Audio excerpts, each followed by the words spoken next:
Muy buenas noches, chicos. Mi nombre es Kiara Alessandra Ríos Villegas. Soy parte del proyecto Hermano Mayor. Y bueno, en esta oportunidad, junto a mi compañera Dunesca Verena Aldana Rivera, vamos a tratar sobre el tema de gastritis y gastropatías. Bien, ahora, para empezar, tenemos que definir qué es la gastritis. ¿Qué es? Es una enfermedad inflamatoria aguda o crónica. En este caso vamos a hablar sobre la gastritis aguda de la mucosa gástrica producida por factores tanto exógenos como endógenos. Y tenemos que tener en cuenta que se observa endoscópicamente y que requiere confirmación histológica. Esto es muy importante y lo debemos resaltar. Ya lo vamos a ver más adelante por qué. Un dato también muy interesante es que según el MINSA, el 80% de los casos de gastritis están originados por Helicobacter pylori. Teniendo en cuenta esto, vamos a hablar sobre la etiología. Entonces, para la etiología vamos a tener tanto factores exógenos como factores endógenos, como ya se mencionaba. Entre los factores exógenos vamos a tener al Helicobacter pylori, a los antiinflamatorios no esteroideos, los AINES, al alcohol, las drogas, el tabaco y la radiación. Dentro de los factores endógenos vamos a tener al ácido gástrico y pepsina, a la urea, principalmente esta en sangre, uremia, el jugo pancreático y la bilis. Teniendo en cuenta esta etiología, vamos a recordar un poco para hablar netamente de la patología. Entonces, como sabemos, la pared gastrointestinal está formada por una variedad de capas, como podemos observar. Tenemos a la mucosa, submucosa, la capa muscular y la capa serosa. En esta enfermedad, ¿cuál se va a ver afectada? Es la mucosa.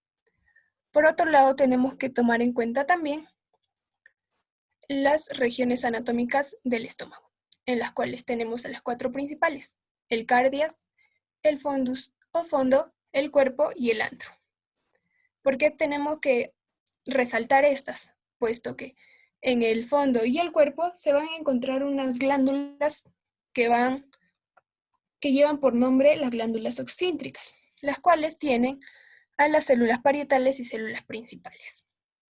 A comparación de en el antro, que vamos a encontrar glándulas pilóricas, las cuales van a tener células G productoras de gastrina. Tener una visualización más próxima de las paredes del tracto gastrointestinal, vamos a poder ver que, como ya veíamos, tiene una capa mucosa, una capa submucosa, muscular y serosa. Nos vamos a centrar en la capa mucosa, como ya veíamos que va a ser la principalmente afectada, que tiene un epitelio superficial, una lámina propia y una muscularis mucosa o mucosae. Ahora, ¿qué células se van a encontrar en la mucosa? Vamos a tener a la fobia gástrica, que son células las cuales nos van a aportar el moco en este órgano. Por otro lado, tenemos a las glándulas gástricas. Como ya les mencionaba, que esta va a variar de acuerdo a la parte del estómago la cual se esté hablando. En este caso, si hablamos del fondo y el cuerpo, repitiendo, hablamos de las glándulas oxíntricas. Y si hablamos del antro, vamos a hablar sobre las glándulas pilóricas. Ahora, centrándonos en las glándulas oxíntricas, ¿qué vamos a tener? Acá la podemos observar. Vamos a tener una célula parietal, una célula principal y células endocrinas. En el caso de que sea una glándula pilórica, o sea, del antro, vamos a tener células G, las que van a producir gastrina. Esta es muy importante debido a que esta va a generar el aumento de la secreción del ácido clorhídrico y la pepsina. Siguiendo, teniendo en cuenta que esta sería una glándula oxíntrica, vamos a ver que también se van a encontrar otras células endocrinas, entre ellas la célula D, que va a segregar somatostatina, las células enterocromofines, las cuales van a segregar serotonina, y las células liberadoras de histamina. Como su propio nombre lo dice, van a liberar histamina. Ahora, teniendo esta glándula gástrica de forma única, vamos a ver que siendo esta del cuerpo y del fondo, repitiendo lo anterior, vamos a encontrar células de la mucosa. Como vemos, esta su principal función, como su nombre lo dice, es el de secretar moco. Esto como fin de protección para la pared gástrica. Por otro lado, tenemos las células parietales. ¿Qué van a hacer estas células parietales? Van a generar la secreción de ácido clorhídrico y factor intrínseco. Y por último, las células parietales que van a segregar pepsinógeno. Haciendo un repaso de esto, tenemos que memorizarnos algo, tenemos que tener en cuenta algo. Repitiendo, las células parietales van a producir ácido clorhídrico y factor intrínseco. Y las células principales van a producir principalmente pepsinógeno. Ahora nos vamos a centrar a la célula parietal, la cual en esta patología va a tener una mayor acción. Tenemos una célula parietal. Acá vamos a observar que esta va a tener receptores muscarínicos, receptores histamínicos y receptores de colecistoquinina B. Esta es una célula parietal en reposo. ¿Por qué? Porque aún no ha habido ingesta de alimento. Entonces, ¿qué va a pasar cuando hay ingesta de alimento y se necesita secretar el ácido clorhídrico? Se van a estimular estos receptores, el muscarínico, el histamínico y el receptor de colecistoquinina B. Como vemos, muscarínico va a ser estimulado por el acetilcolina. El receptor histamínico, pues como su nombre lo dice, por la histamina. Y el receptor de colecistoquinina B, que está acoplado a una proteína G, va a ser estimulado por la gastrina. Y como ya decíamos, la gastrina, ¿por quién es producido? Por las células G que se encuentran en el antro del estómago. Ahora, ¿cómo se produce el ácido clorhídrico? Como ya sabíamos, como ya bien se ha mencionado, la célula parietal tiene la principal función de secretar ácido clorhídrico y factor intrínseco. En esta enfermedad nos importa cómo se produce el ácido clorhídrico. Ahora estamos hablando de la fisiología, o sea, nos referimos a lo normal, qué sucede normalmente. Entonces, ¿qué va a pasar? Normalmente en la célula parietal, esta es la célula parietal, se encuentra agua y CO2 como el metabolismo de la célula.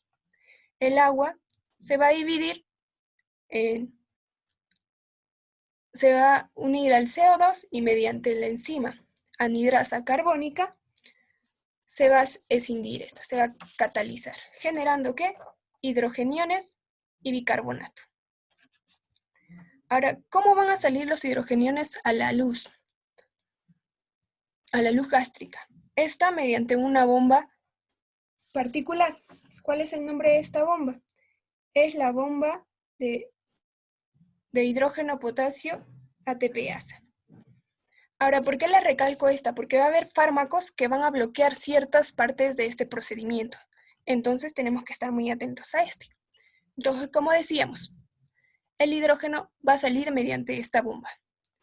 Entonces sale hidrógeno e ingresa potasio. Pero ahora tenemos que tomar en cuenta otra cosa. ¿De dónde va a ingresar este potasio? De acá, de otra bomba que también participa, la bomba sodio-potasio ATPasa. ¿Cómo? Va a ingresar potasio, va a salir sodio. Y este potasio tiene un canal aparte por el que puede salir. Y de esta forma se reabsorbe y no se pierde potasio, como podemos ver. Ahora, ya tenemos hidrógeno fuera. Para formar el ácido clorhídrico necesitamos el cloro, ¿verdad? En el intersticio vamos a tener el cloro. ¿Y cómo va a ingresar? Mediante el intercambio del bicarbonato. Como veíamos, este va a salir y va a ingresar el cloro. Y el cloro, al igual que el potasio, como veíamos acá arriba, tiene su propio canal. Entonces, de esta forma se forma el ácido clorhídrico. Y ahora, ustedes me dirán, ¿y para qué es importante el ácido clorhídrico? El ácido clorhídrico va a generar algo muy importante. Hemos visto que por las células principales se va a secretar el pepsinógeno. ¿Y en qué nos sirve el pepsinógeno?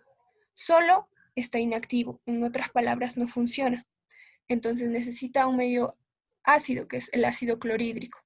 De esta forma lo activa y forma la pepsina. ¿Y la pepsina para qué nos sirve? Es principalmente para el metabolismo de las proteínas. Continuando al respecto. Teniendo en cuenta ya la fisiología básica de lo que sucede a nivel de las células en el tracto gastrointestinal, vamos a observar la clasificación de la patología en sí, que es de la gastritis aguda y las gastropatías. Como vemos, acá hay una clasificación según su etiología. Entre ellas vamos a tener a la gastritis y a las gastropatías agudas por una lesión aguda por Helicobacter pylori, por estrés o gastropatías por AINES.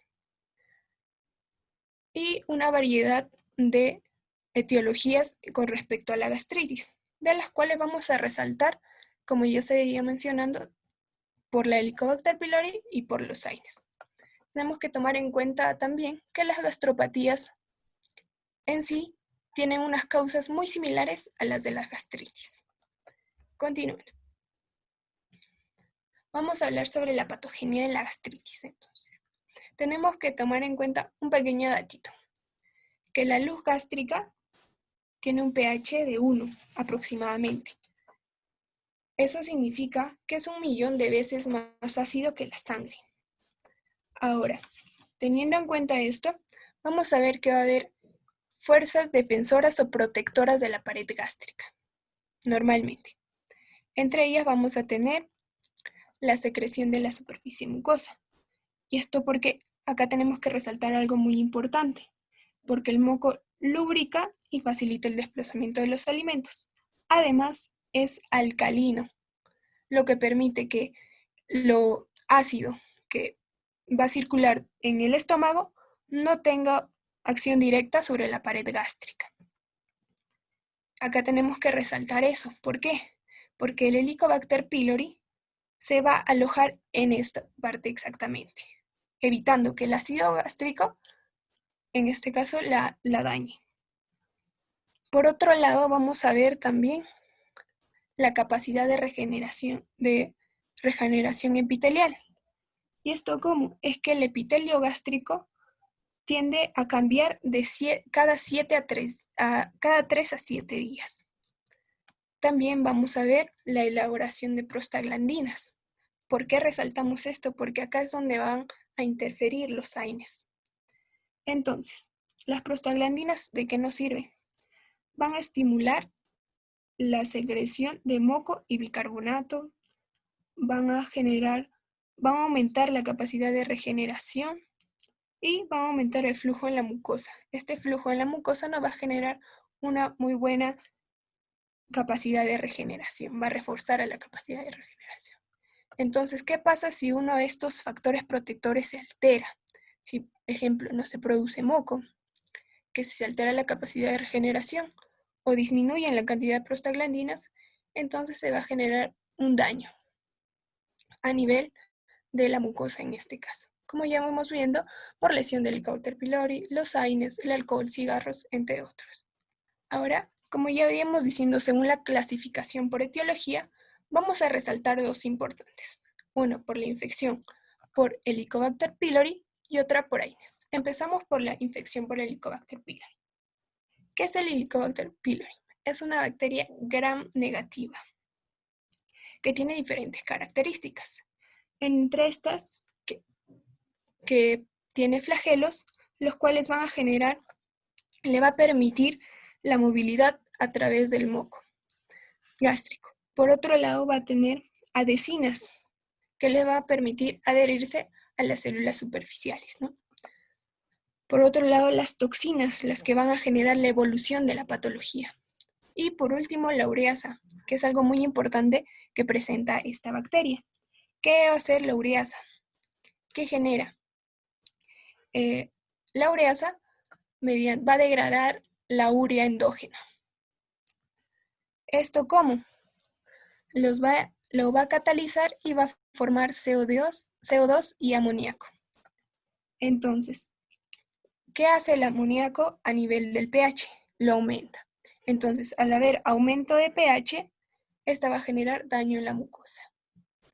Y la posterior clínica que ya se va a hablar. Entonces, y ustedes dirán, ¿y cómo sobrevive esta bacteria en un ambiente tan ácido, haciendo que el pH teniendo en cuenta que el pH va a aumentar aún? Esta se protege y sobrevive en la mucosa. Como ya veíamos, la mucosa aporta un ambiente alcalino donde ésta se protege y sobrevive. Y de esta forma, el Helicobacter pylori va a generar la clínica. Por otro lado, tenemos a los AINES, a los antiinflamatorios no esteroideos. Como ustedes saben, normalmente en la cascada del ácido araquidónico, mediante la rama del ciclo oxigenasa, se va a producir diferentes entes, entre ellas las prostaglandinas. Y las prostaglandinas, como ya veíamos diciendo, son un ente protector para la pared gastrointestinal. ¿Cómo? Ya que estimulan mecanismos defensivos y reducen la secreción ácida. Por otro lado, como ya vimos viendo, aumentan la capacidad de regeneración y el flujo sanguíneo de la mucosa. Y ahora, ¿cómo, cómo es que los AINES intervienen en esta cascada? Es que van a bloquear la rama del ciclo oxigenasa. Entonces, si se bloquea desde acá, no se va a producir las prostaglandinas. Al no producirse prostaglandinas, no se va a generar la protección gastrointestinal. Y ahora, ¿cuáles son los AINES principales que intervienen en esta enfermedad? Tenemos al ácido acetilsalicílico, al ibuprofeno y al naproxeno principalmente. Ahora, vamos a ver algo muy importante para poder diferenciar a la gastritis con la gastropatía. Como decíamos, en la gastritis se requiere una confirmación histológica, según la definición, ¿verdad? Entonces, ¿por qué? ¿Por qué se da esto? Porque en las gastritis se va a caracterizar por un infiltrado inflamatorio y este va a ser principalmente por neutrófilos. A comparación de una gastropatía en la que no se va a observar este infiltrado o puede haber muy poco. Sin embargo, cuando se le va a hacer los diferentes procedimientos, no se va a observar lo que se observa en la gastritis. Sin embargo, la clínica aún va a estar presente. Entonces se le cataloga como gastropatía. Esto se va a hablar más a detalle más adelante. Continuando con la exposición, vamos a comenzar a hablar sobre el diagnóstico. Tenemos que saber que el diagnóstico se va a dividir en cuatro, en manifestaciones clínicas, los hallazgos endoscópicos, los hallazgos histológicos y los exámenes de laboratorio. Las manifestaciones clínicas pueden ser totalmente asintomáticas y, bueno, si el paciente tiene algunos síntomas, estos no van a ser propios, van a ser atribuibles, entre los cuales vamos a encontrar el ardor, la dolorabilidad o molestias postprandiales en el epigastrio. Esto significa que el paciente va a tener dolor al acabar o antes de acabar sus comidas, va a tener una sensación de llenura precoz, náuseas, distensión abdominal, una dispepsia no ulcerosa en el cual el paciente va a tener una mala digestión y va a haber úlceras. Además, también se pueden acompañar de hemorragias crónicas o agudas que pueden ser masivas con hematemesis y melena. Vamos a recordar que la hematemesis es el sangrado rectal de color rojo vinoso mezclado con las heces y la melena van a ser las heces oscuras. En los hallazgos endoscópicos vamos a incluir el edema, eritema en la mucosa, punteados hemorrágicos, pliegues hiperplásicos, signos de atrofia, hemorragias subepiteliales por acción de fármacos, alcohol, droga. También vamos a encontrar presencia de atrofia en la mucosa, la cual bueno, vamos a ver los vasos submucosos con aplanamiento o pérdida de los pliegues, y se van a acompañar o no de placas blanquecinas, que estas van a ser correspondientes a áreas de metaplasia intestinal. Eh, También nosotros podemos dividir estos hallazgos endoscópicos topográficamente. Si los ubicamos en el antro, vamos a denominarlos gastritis antrales. Si los ubicamos en el cuerpo, van a denominarse gastritis corporales, y si los ubicamos en todo el estómago, es la denominada pangastritis. Ya. En hallazgos histológicos, Se requiere realizar primero una biopsia para la confirmación endoscópica y establecer la presencia del Helicobacter pylori. Ah, ya, bueno, mi compañera les explicó un poco sobre el Helicobacter pylori. Bueno, es una bacteria gram negativa, tiene una longitud de 3,5 micras y grosor de 0,5 micras. Lo más importante del Helicobacter es que va a poseer una potente actividad de ureasa, la cual nos va a ayudar a poder hacer el diagnóstico.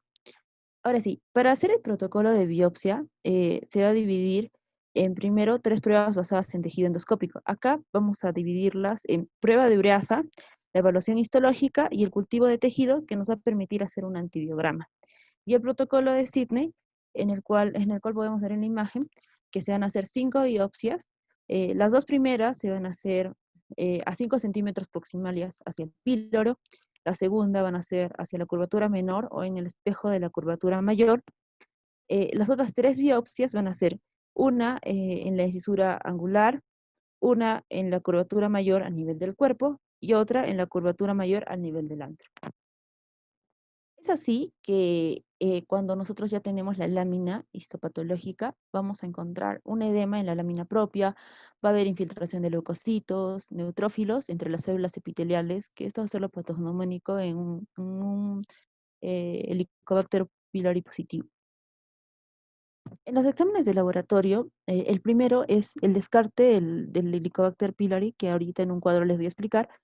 El segundo es la prueba serológica de anticuerpos, especialmente para 3, citomegalovirus, herpes y sífilis.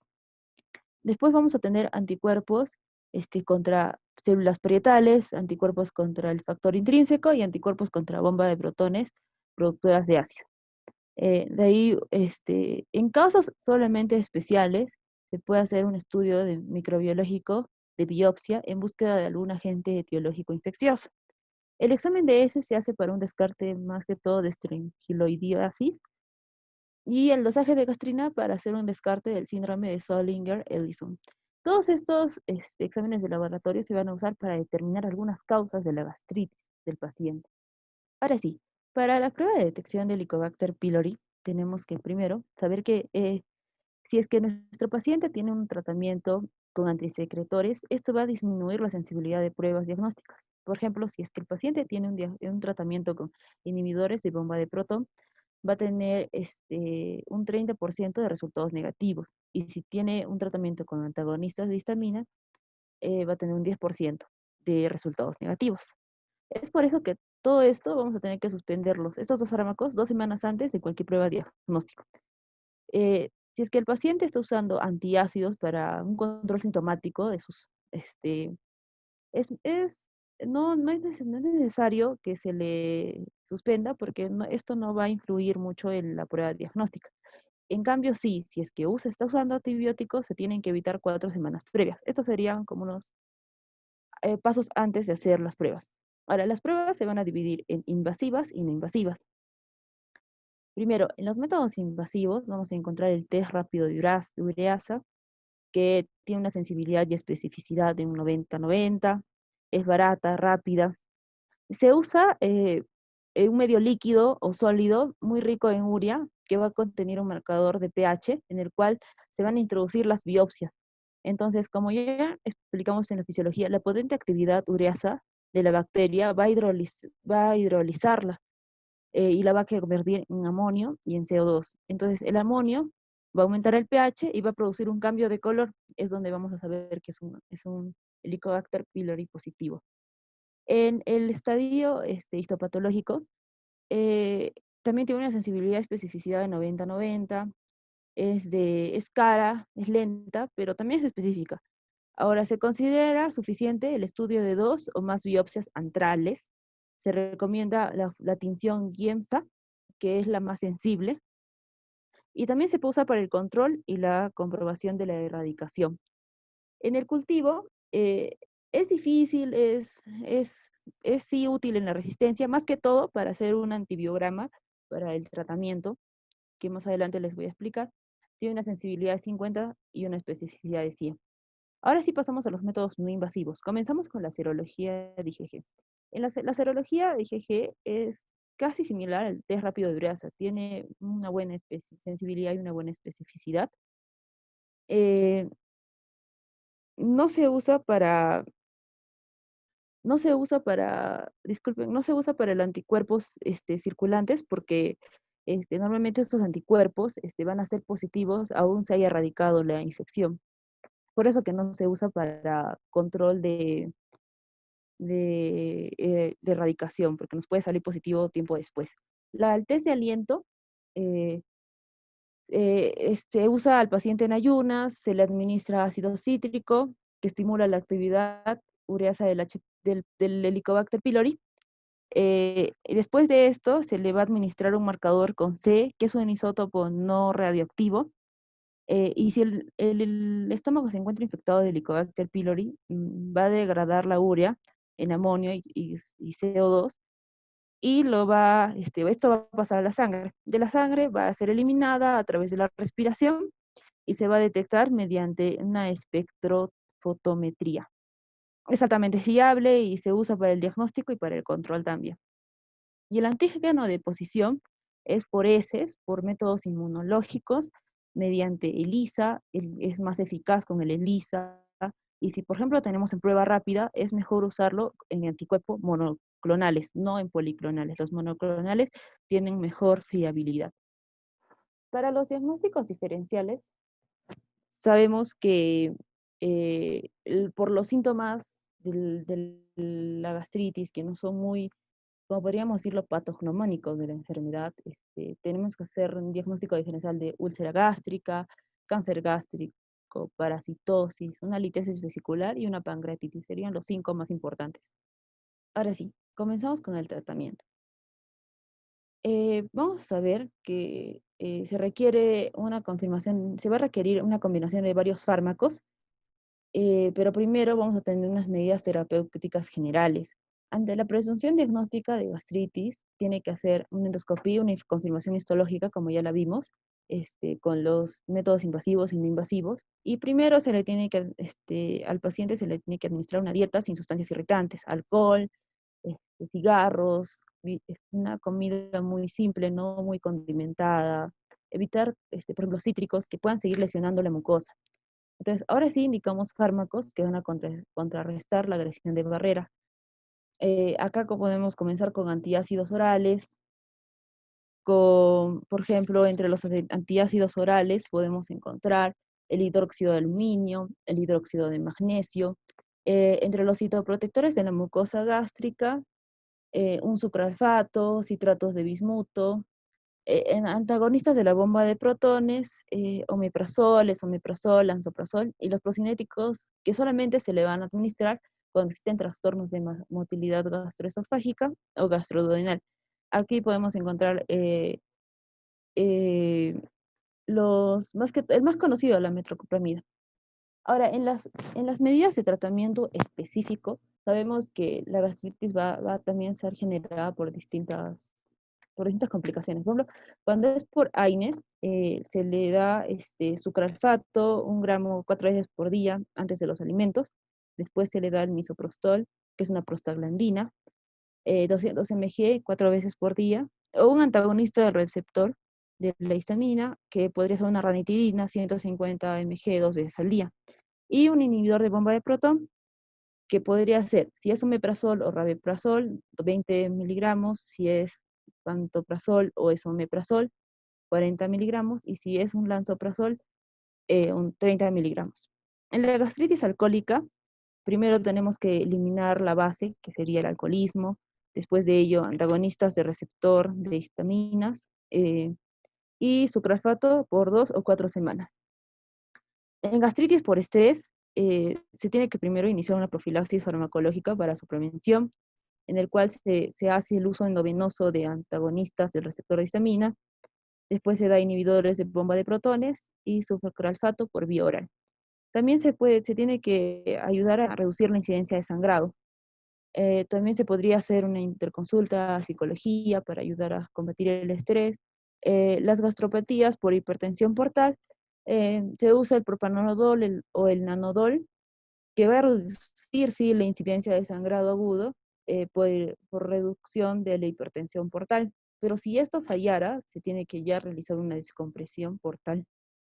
Y en la gastritis asociada a Helicobacter pylori, vamos a ver ahorita el tratamiento dirigido. Y aquí entra el consenso de Maastricht 3 en el 2005, donde van a dividir, este consenso hace que se divida en dos grupos, le llaman grupos mandatorios.